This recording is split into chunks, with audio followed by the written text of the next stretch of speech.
Adequate assessment of shoulder problems requires examination of the shoulder itself, as well as other areas which can cause shoulder pain or mimic shoulder pathology. In this videotape, we will review the orthopedic examination of the shoulder. The examination begins with those anatomic areas apart from the shoulder, and then later addresses the shoulder girdle itself. By doing so, we are forced to focus on all possibilities in the differential diagnosis. The examination is comprehensive without being exhausting. Positive findings in a certain part of this exam may lead you to perform other tests not included. The examination is arranged to flow easily from one segment to the next. This creates a sense of repetition which promotes efficiency and minimizes clinical oversight. Before beginning the shoulder examination, it is important to have the proper setup. This includes an exam table which allows comfortable access to both sides of the patient for comparative examinations. The proper patient attire should allow unrestricted examination of the patient while maintaining modesty. In males, having the shirt off is adequate.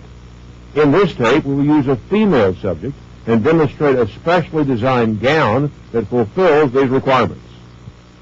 The complete shoulder evaluation includes the following: cervical spine exam, neurovascular exam of the upper extremities, evaluation for thoracic outlet syndrome, evaluation of the clavicle and its joints, inspection and palpation of the shoulder girdle, range of motion testing, both active and passive, rotator cuff strength testing, impingement testing, biceps test, instability testing, and test for generalized ligamentous laxity.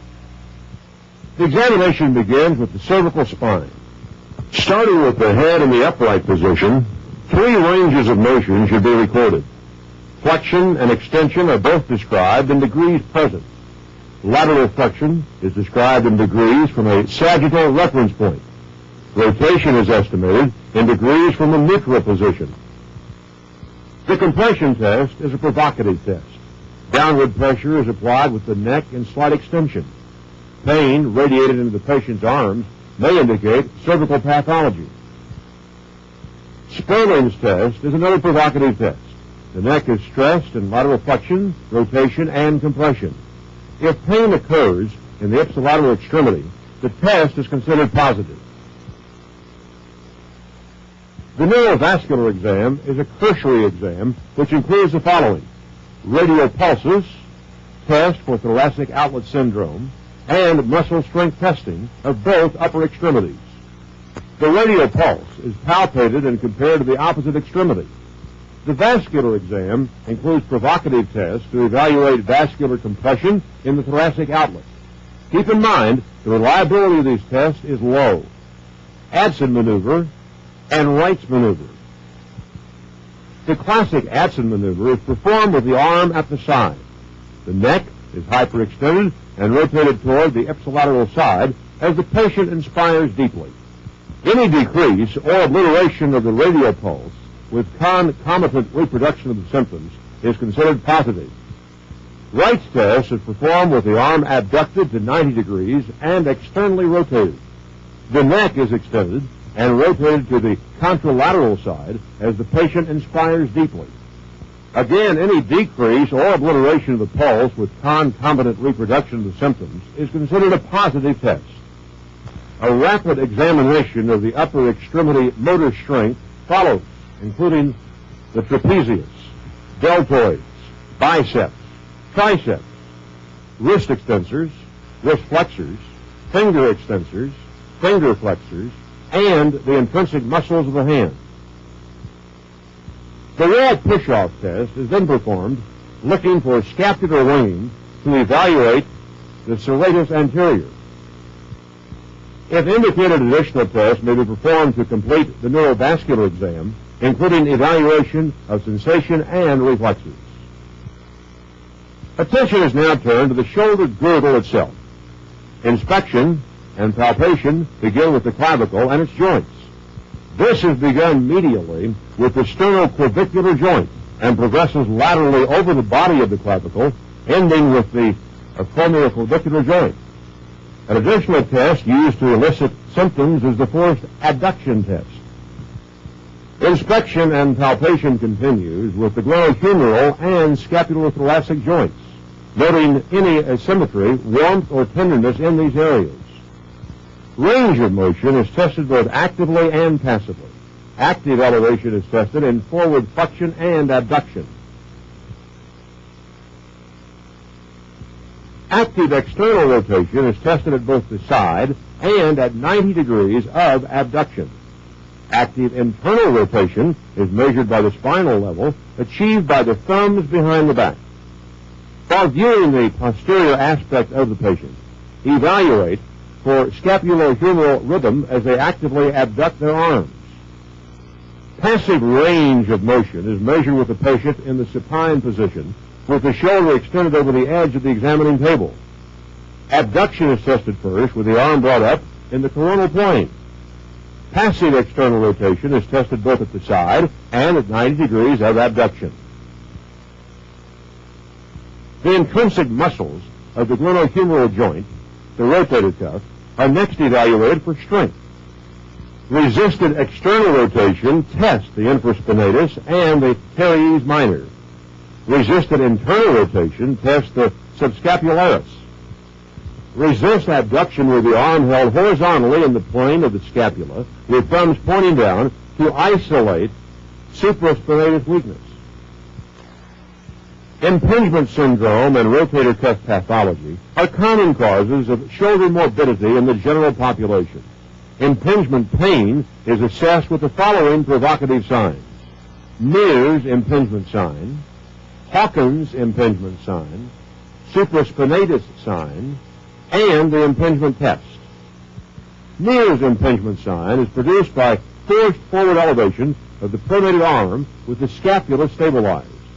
Pain elicited in an arc between 70 and 120 degrees is considered positive. Hawkins impingement sign is produced by forward elevation, internal rotation, and adduction. The supraspinatus impingement sign is produced by resisted abduction of the pronated arm in the scapular plane. Pain with or without associated weakness is considered a positive sign. The impingement test requires injection of 10 cc of 1% lidocaine in the subacromial space and repeating the provocative maneuvers. Relief or marked reduction of pain indicates a positive test. The following maneuvers test for pathology of the biceps tendon: Yergeson's test and Speed's test. In Yergeson's test, the patient externally rotates the arm, flexes the elbow, and supinates the forearm against resistance. The examiner palpates the bicipital groove and attempts to elicit tenderness or popping in that location. The Speed's test involves resisting forward flexion at 90 degrees, with the forearm supinated and the elbow extended. Again, the examiner palpates the bicipital groove to elicit tenderness or popping. The various tests described for examination of shoulder instability attempt to document abnormal translation between the humeral head and glenoid fossa with passive stress applied.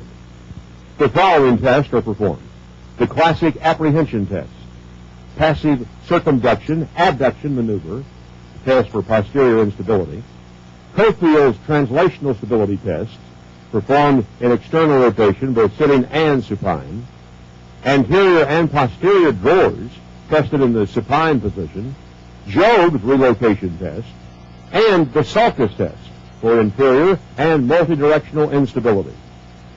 The classic apprehension test is performed with the patient sitting. The arm is brought into 90 degrees of abduction and maximal external rotation.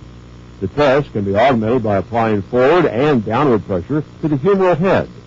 Patients with a history of anterior dislocation or subluxation will experience apprehension with this maneuver.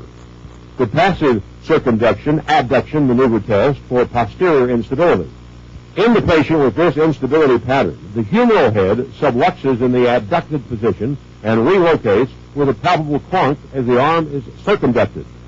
Cofield's test for translational stability document the competence of the anterior-inferior glenohumeral ligament as it is tightened with increasing degrees of external rotation. The test is performed in both the sitting and supine positions, and the amount of anterior-posterior translation is noted. The anterior drawer test is performed with the patient supine. It is similar to Cofield's test, except the arm is held in 90 degrees of abduction. Anterior-posterior translation in the presence of clicks or clunks is noted. The posterior drawer places the arm in 90 degrees of forward flexion. A posteriorly directed force is applied, and the magnitude of displacement is palpated. Joe's relocation maneuver for anterior instability is performed with the patient supine and the arm placed in the apprehension position. Pain or apprehension produced in this position can be relieved by pushing the humeral head posteriorly or relocating it. A positive test includes relief of symptoms and or a relocation event.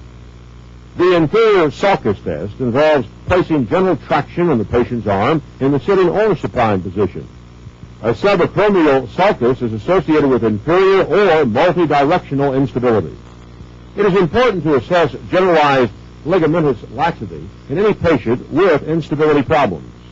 Common indicators include elbow recurvatum greater than 10 degrees, thumb to forearm opposition less than 1 centimeter, distal interphalangeal joint hyperextension greater than 30 degrees, and metacarpal phalangeal joint hyperextension greater than 60 degrees.